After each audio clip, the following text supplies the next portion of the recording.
Hi, Craig. Welcome back to the Free Speech Cage. Good morning, Max. Good to be here. Thanks for having me. So I take it we're going to talk a little bit about guns today. It's sort of difficult not to think about guns, right? After what happened to Renee Nicole Good in Minnesota, um, guns are everywhere in America, and frequently they pop out into the general thought or our cognizant beliefs in America. Periodically, that happens, and then sometimes they just demand our attention. I think this is one of those moments. So should I give my first impressions? Do you want to start with Well, your you first can impressions? you can give your first impressions. I think you're a wise man. So I think well, I knew it was going to be bad. I wish I hadn't watched the video. It was just so bone-chillingly disturbing. Uh, but the thing I thought about is I would never give myself a gun. And when I was younger, I loved airplanes. I still love airplanes. And I always thought, okay, well, I should get my pilot's license and learn how to fly.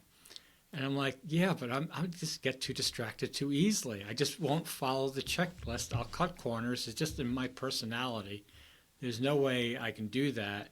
And so I'll just get myself killed. Or maybe not. But, I just be taking risks there.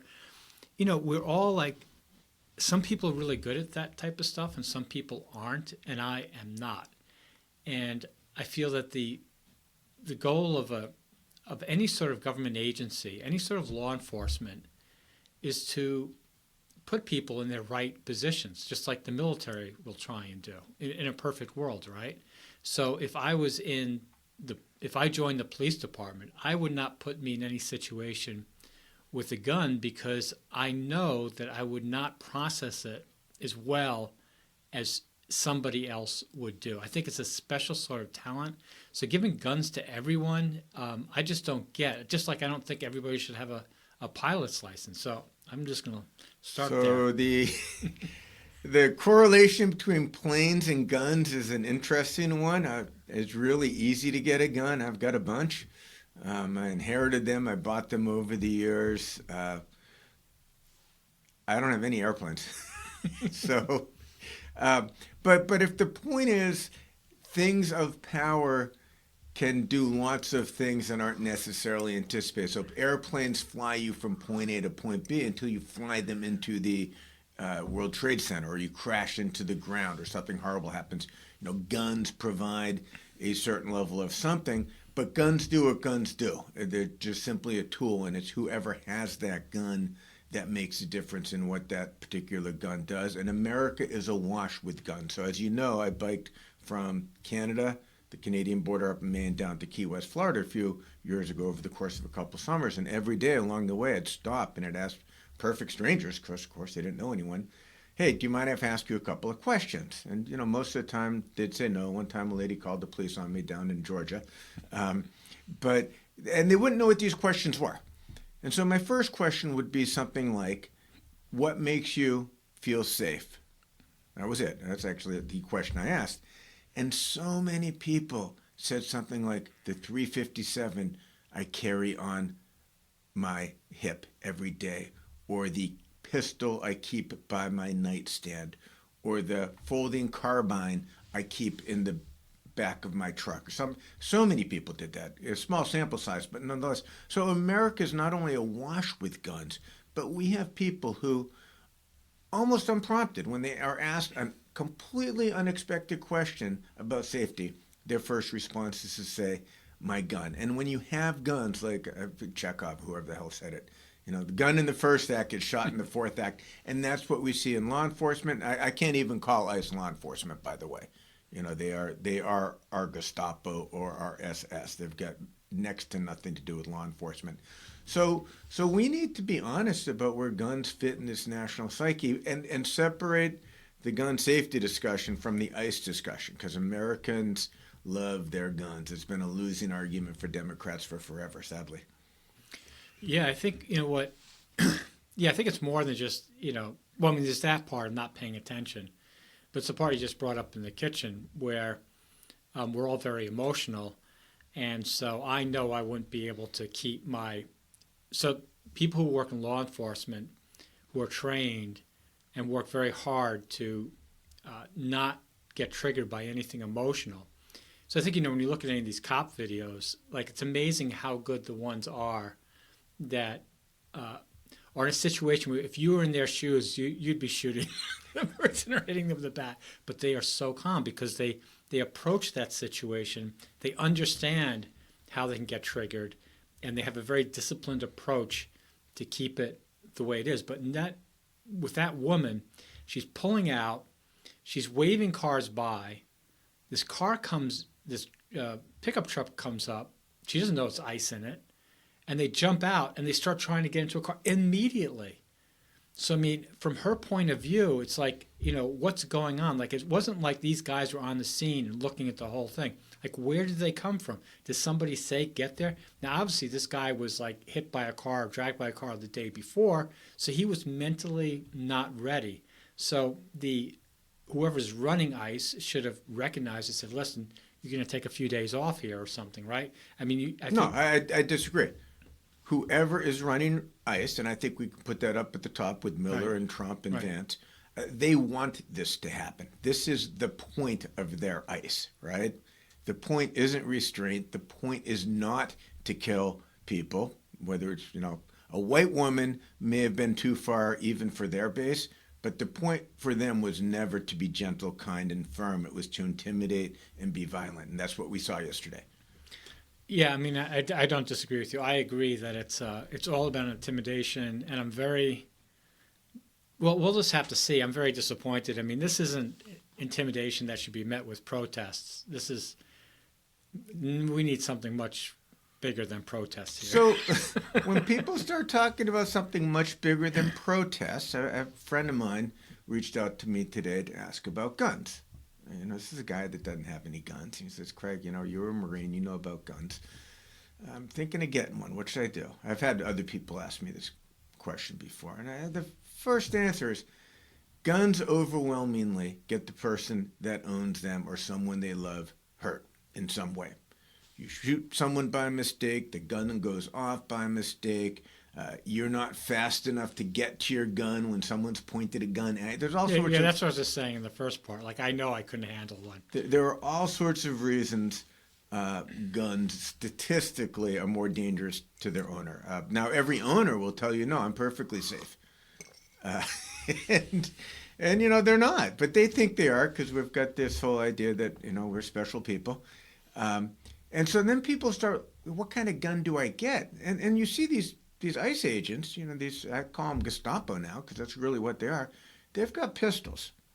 And those pistols, I don't know if they're 40 calibers or whatever, but they're pistols that can shoot through a lot of stuff. They're designed to kill people.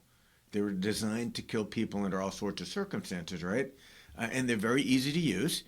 And there's always a round in the chamber. That's something about automatics is you don't ever leave an automatic unfully loaded because you got to put a round in the chamber to pull it. And that extra half a second, if you watch the cop videos, if you really need to shoot your gun, it's going to be too late. So they're prepared to shoot. That gun's ready to go off at all times as soon as you take the safety off. And Cambridge has a couple of accidental discharges with its police officers, including someone in their response vehicle. Their gun went off accidentally. Now, they're claiming Sig Sauer was doing bad stuff with their guns and making them dangerous. So there's lawsuits about that, proving that guns just aren't this universally safe thing. But anyhow, you get a pistol, that's just the wrong weapon to have at a place like this. Shotguns, something that doesn't go very far. And a lot of sticks, by the way. Not everyone needs a gun. A 4-foot stick will keep most people in line. Then you've got your little response squad that can come when other people have guns. But all these guys have guns. They're not particularly well trained to manage de-escalation and so forth. And that's not ICE's point. ICE's point is to threaten, to intimidate, and ultimately to kill. Yeah, it's just mind-blowing. The government is supposed to come out and say, listen, we don't have all the facts, even though everybody sees the facts. That's what the government is supposed to do. But instead, they immediately say that this guy was right and she basically had it coming to her. It's just, we've crossed the Rubicon here. So, no, Max, it's worse than that. J.D. Vance says the guy has absolute immunity. I know I saw that. J.D. Vance That's is beyond sick. and anything that you could conceivably think of. That's the guy can do whatever he wants under these circumstances. Shoot her, shoot the kids, shoot everyone. Why not? And I think a lot of, if you're a black person, especially if you're a black male, you're saying, "Hey, white America, finally." But of course, that has always been the case. Heather Cox Richardson talks about it quite a bit. But we resonate when things happen to people that look more and more and more like us. So, well, that poor black 19-year-old shot at a traffic stop for no apparent reason. It's not my kids. Bad shouldn't happen. But boy, that 37-year-old white mother of three, that's getting awful close to home for a lot of people. And if you take the guns out of the equations, we can have a conversation. So I got assaulted last night. I was telling you, up again in the kitchen on my bicycle. A guy ran a red light, and I pointed at the red light and said, "You ran the red light," because I was going through it at the time. and he caught up to me. He swerves into my lane. I was in the bike lane. He swerves into my lane, maybe a foot, and I swerve over. Scared the bejesus out of me. And when I caught up to him, we started exchanging words. I said, "Why'd you do that? You ran the red light." And the point is, A, I'm 63, and the last thing I want to do is fight anyone. B, he was bigger than me. C, the list goes on. But when you have a gun, when someone has a gun, that equation changes. And in the adrenaline of the moment, I was literally scared stiff when that guy swerved at me. In the moment, you make really bad decisions. And even if you're well trained, you make really bad decisions. And in that video, which is heartbreaking and terrifying, there was no way that guy was going to get hit. You look at where the tires were pointing, she was doing a K-turn.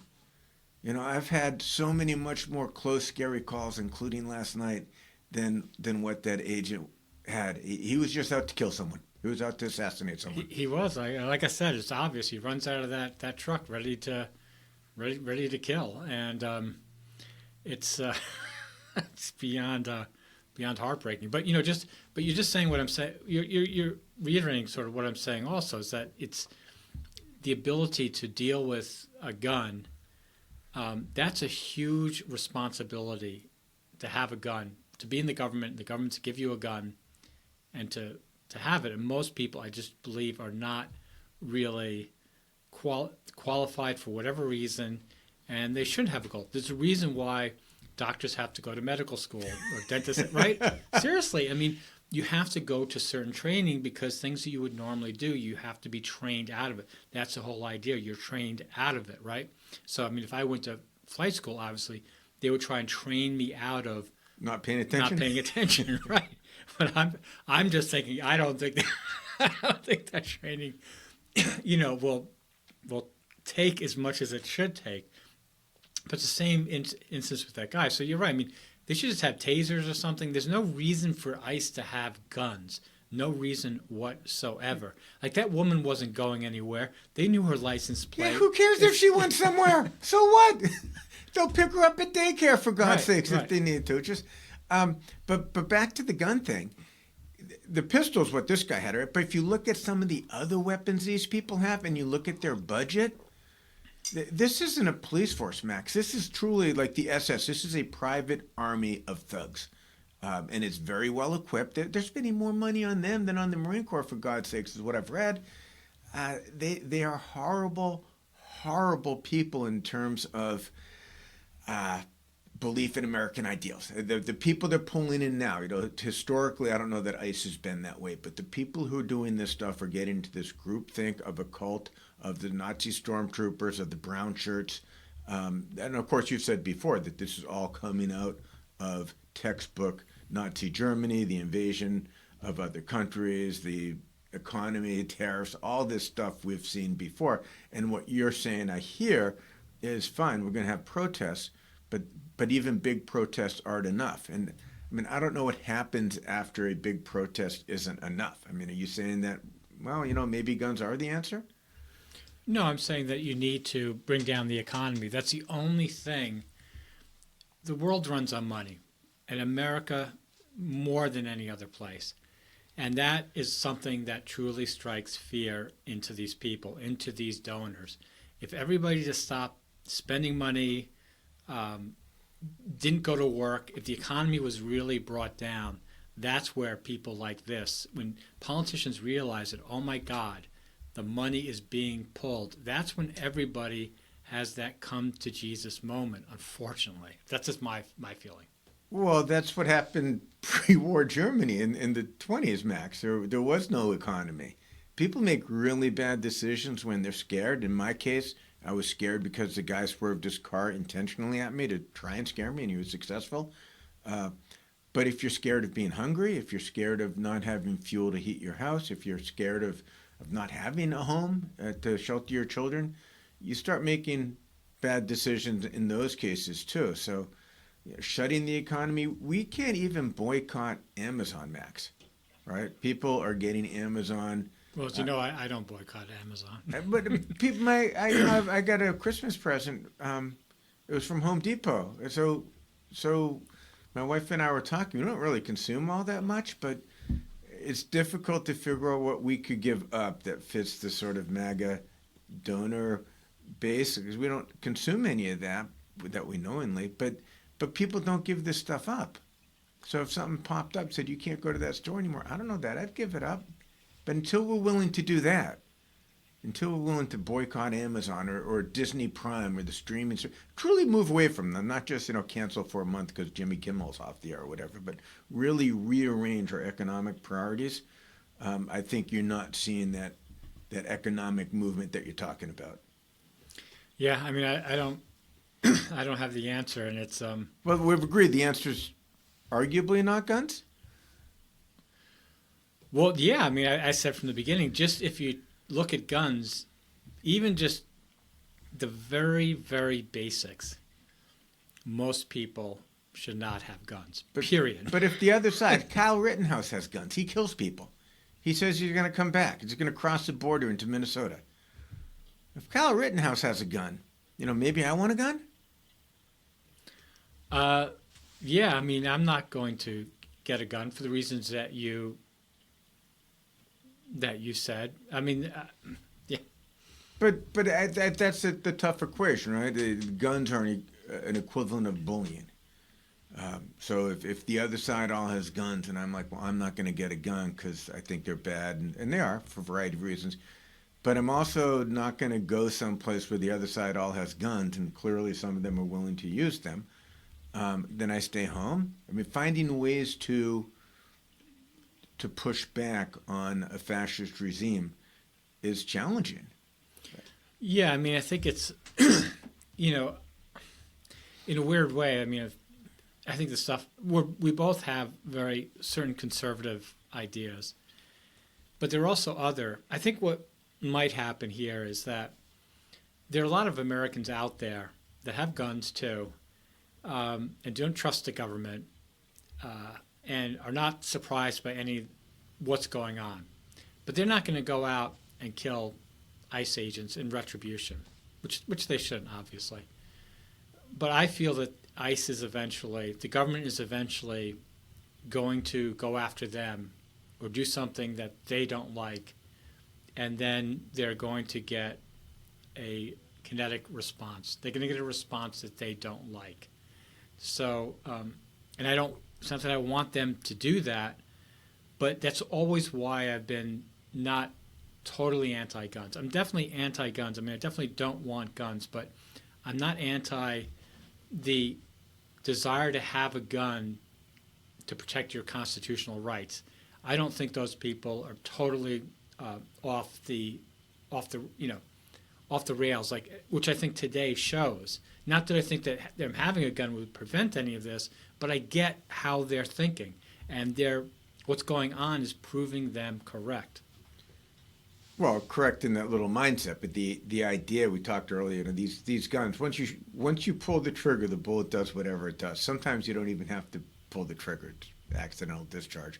And the cops aren't particularly well trained with guns. Guns are especially handguns, very difficult to use effectively. The idea that someone is going to take their whatever out of their safe and usefully use it without 13 bystanders in the subway getting shot, which happened in New York City. I forget how many people the cops shot over Right. one day, but those things happen. We have the wrong guns. We're looking at these movies and we're thinking we're all James Bond. Where if you want to defend your home, you get a short-barreled shotgun with a hand grip and blah blah blah. There's all sorts of different. But folks, just we fetishize. We've talked about this before. We fetishize the military. We fetishize the police. We fetishize anything that's got this sort of adventure gun thing, and we don't realize just how difficult it is to use them properly. And I've never been shot. I've had a gun pointed at me by someone that was unhappy with me, and that's kind of scary. Um, but if you've ever been punched really hard, you're like, wow, I don't want that to happen again. Imagine getting shot. Yeah, no, I mean, when I was a kid, I was beat up in this park, and but before that, I always had these fantasies of, I'm going to save the girl. I mean, when I was 10 or something, this is very young, and in my mind, I was always going to, kick ass. But when the violence actually happened to me, I could not process it. And I think like once you get put into that position of helplessness, your body and your mind does not behave the way you want it to behave. I mean, and this is true for all kinds of human behavior. And even though I wish I never went through that thing, part of me, when I see a lot of people talking about this stuff, is that I wish you had been beaten up once in your life. Because until you're beaten up, or until you've experienced violence, you don't realize that it's not something you rationally control whatsoever. If you're in the winning position, so for these kids that were beating me up, they just kept going on and on into it, just like feeding into itself, but they weren't really thinking. The only thing that saved me is this car literally crashed into a tree, seriously, like 100 feet away, and they dropped me because they're like, well, this car crash is more interesting, and they went over to that. But I couldn't even move after that. I literally could not get up and walk away because I was so frozen. Because that was it's sort of like the same thing if we in this car thing. This guy was all adrenaline, all ready that the next person that moved the car, when he said stop, he was going to shoot. Right. Right. It was predetermined. He was predetermined in that mindset. And she's predetermined the mindset is I'm going to try and cooperate as much as possible and just try and get out of here. She'd wave the car. She's obviously like, okay, I've waved enough cars. I just want to get out of here. She's not thinking about this guy's coming, reaching in her car, which he has no legal authority to do, right? I mean, I've never seen in any of these horrible cop videos, like no matter how horrible the cop is, I have never seen even one horrible cop reach his hand into somebody's car. Well, this guy apparently had done it 6 months ago. Yeah, so I mean, to get someone that then dragged him 300 feet. Right. And at some point, you say, "Are you sure you can do this job?" It's what you said earlier. Yeah. If your response is going to be you just want to shoot someone, that gives you the opportunity because, God damn it, you got dragged and badly hurt. The system should weed you out. They should put you someplace else. You can be the data broker or something. But that's not ICE's point. That's not Trump's point. That's not Vance's point. That's not Miller's point. Vance is saying you've got absolute immunity when you go out and shoot people. And that's the message that Trump and company are trying to do. And before we end, I want to just drift a little bit into politics because, of course, this all winds up being political. And there was a very small race, a Senate race in Iowa 5 days ago. And apparently Democrats, which is a Democratic seat as a state Senate, but they way outperformed. And if you look at all the little data points, the Democrats are way outperforming. And this is before the outrage. And so the trick, I think, politically is, this woman is a martyr. She's a martyr in the way Charlie Kirk was never a martyr, right? So how do you build that martyrdom? They had a $50,000 GoFund her for the funeral expenses and so forth to help her family, and I went to donate. It was $50,000. I went to donate. I don't know, 11 o'clock, a couple hours after it started. It was well into the six figures. People are upset. They're exercised about this. How do you keep that going? Honor Renee's, Ms. Good's memory and build it into something that turns into a political process. So realizing at the end of the day, folks still got to eat, like their houses. There's all sorts of other stuff that's front burner too, and you can't run on rage alone. But the Republicans have certainly been doing much of that recently, and I think Democrats are able to stoke some of that too, because we're scared. We are genuinely scared right now. That I mean, I'm starting to use a camera at my rallies because I'm nervous that someone's going to do something, whether it's a ICE agent or someone else. And that fear is a motivator, but to govern, you need more than fear. Yeah, it's scary stuff. Not here, though. Not in the free speech cage. Here we're safe and secure. All right, so where are we at? We're at 25 minutes. That's probably enough.